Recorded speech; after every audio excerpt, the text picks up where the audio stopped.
Hey, salut tout le monde, c'est Mechatrick, j'espère que vous allez bien, moi ça va super. Aujourd'hui on se retrouve dans une nouvelle vidéo dans laquelle on va fabriquer une coque qui va permettre de recharger votre téléphone. Ce projet est assez simple, mais bon, j'ai eu quelques problèmes, donc je vous invite à regarder la vidéo en entier pour ne pas faire les mêmes erreurs que moi. Et puis c'est parti, hein. Donc ce produit, c'est pas moi qui l'ai inventé, c'est Apple, mais pas au même prix, à 150 euros, c'est-à-dire environ 15 fois plus que la nôtre. Bon, je vous la fais courte, mais en fait, à la base, je devais me servir d'un iPhone 6, donc d'une coque d'iPhone 6, que je devais chauffer pour y incruster la batterie, mais ça n'a pas marché, étant donné que la coque ne chauffait pas assez. Du coup, j'ai essayé directement de m'attaquer au chargeur, donc je l'ai découpé. Le problème, c'est que les chargeurs d'iPhone comportent de l'électronique, et le mien, il lui manquait un composant. Du coup, j'ai pas réussi à faire ce que je voulais. Du coup, j'ai changé de projet et je suis passé sur un téléphone Android. Vous allez me dire pourquoi un téléphone Android et je vais vous répondre parce que la plupart des anciens téléphones Android sont alimentés par un câble micro USB. Et ce câble micro USB sont la plupart du temps, encore une fois, euh, assez simples et ne comportent pas d'électronique. C'est-à-dire que les câbles sont directement reliés de la prise USB à la prise micro USB. Et donc ça va être très facile de raccourcir le câble au minimum. Donc j'ai fait pareil qu'avec le câble d'iPhone, enfin le câble Lightning. Je l'ai coupé en deux, enfin au minimum, afin d'accéder aux soudures. Donc comme vous pouvez le voir, les soudures sont recouvertes avec de la colle en quelque sorte, enfin ou du plastique, je sais pas trop. Mais on peut quand même les voir à travers. Donc la colle est assez facile à enlever, étonnamment. Je pensais que j'aurais besoin de la faire fondre ou je sais pas. Mais juste eu à la tirer. Et du coup là on peut voir qu'on a directement accès aux soudures. Donc c'est plutôt cool. On va juste avoir à couper euh, les, les fils. Et du coup après on va connecter au niveau USB de manière à connecter le fil le plus petit possible. Comme ça on n'aura pas de fil qui dépassera. Les fils seront intégrés dans la coque. Enfin ça va être génial.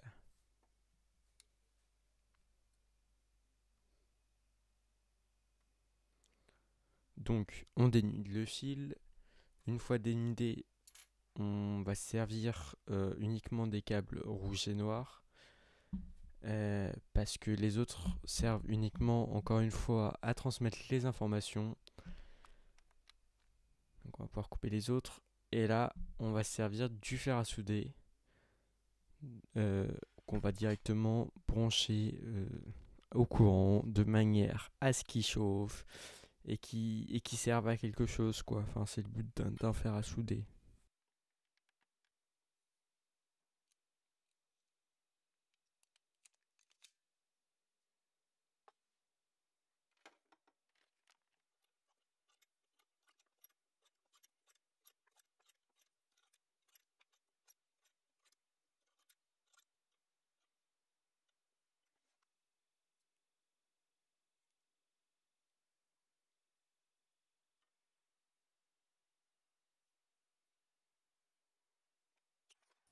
Bon, par contre, je vous interdis de vous moquer de mes gants, ok. Ils sont vachement beaux, je vois pas de quoi vous parler. Enfin, vraiment, en plus, ils sont hyper utiles avec des courants aussi faibles. Je risque vraiment de mourir.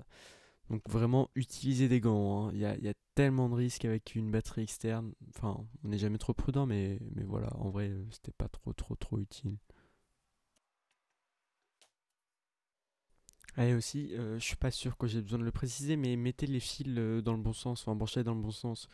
Parce que si vous les branchez alors qu'ils sont dans le mauvais sens, là vous risquez vraiment d'avoir besoin de des gants. Enfin. Bon, ensuite, du coup, comme vous pouvez le voir à la caméra, on va mettre des gaines thermo de manière à ce qu'il n'y ait pas de court-circuit, enfin au moins les limiter au maximum et éviter que votre téléphone explose. Enfin, ouais, c'est pas très rassurant, mais en vrai, normalement, il n'y a pas trop de risques si vous faites exactement comme je fais. Enfin, et évitez de remplacer des fils. C'est tout ce que je vous conseille en fait. Bon, ensuite, on va allumer une allumette. Vous avez pu voir mon excellent ralenti de manière très qualitative, mais bon, c'est pas le sujet. Donc, on va prendre une allumette pour chauffer les gaines thermo de manière à ce qu'elles se rétractent parce que c'est des gaines thermo-rétractables qui se rétractent à la chaleur. Et oui, j'avoue, je vis ma meilleure vie en fait au montage grâce à ces ralentis, mais bon, c'est promis, j'arrête de forcer.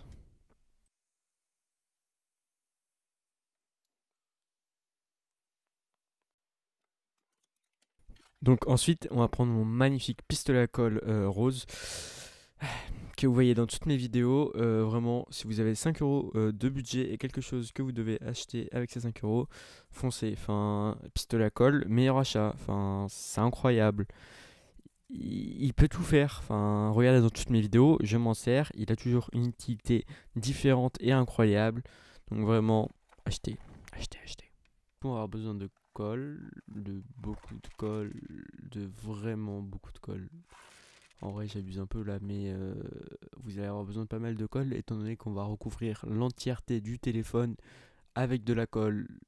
Et oui, ça va être long, ça m'a pris environ 30 minutes, mais ça va vous prendre environ 30 secondes à regarder, parce que je suis gentil et que je vous ai fait un timelapse. Donc remerciez-moi dans les commentaires si vous voulez, ou abonnez-vous, c'est le meilleur remerciement que vous pourriez me faire.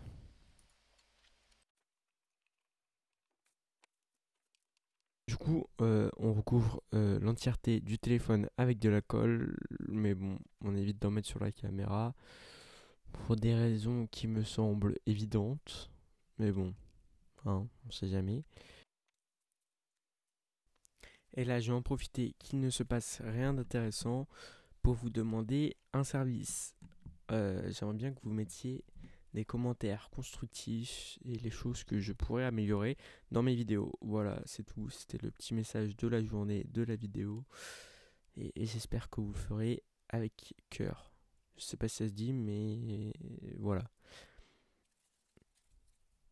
Ensuite, du coup, on va démouler en quelque sorte notre coque. Et comme vous pouvez le voir, la moitié du film plastique va rester collé à la coque. C'est normal, il a fondu, il s'est incrusté avec la coque. Mais en soi, c'est pas dérangeant parce que du coup, ça rend la coque un petit peu plus étanche. Enfin, c'est pas trop le terme que je devrais utiliser, mais voilà, enfin, c'est déjà ça. Et après, on va chauffer la coque tout simplement pour faire aplatir l'état de colle. Parce que elle est très rugueuse. Enfin, c'est bizarre à dire, mais elle a beaucoup de forme. Et du coup, on va l'aplatir en la faisant fondre. Donc, au début, j'ai essayé à l'allume-gaz, comme vous avez pu le voir. Mais ça n'a pas marché, ça a cramé la colle plutôt qu'autre chose. Du coup, bah, on va le faire au fer à souder. Et vous allez me dire comment tu vas le faire au fer à souder parce que ça va se coller au fer à souder. Et ben non, j'ai pensé à une technique avec du papier sulfurisé en fait. Vu que la colle ne colle pas au papier sulfurisé, et ben je vais le faire à travers le papier sulfurisé. Et oui, c'est pas plus compliqué que ça.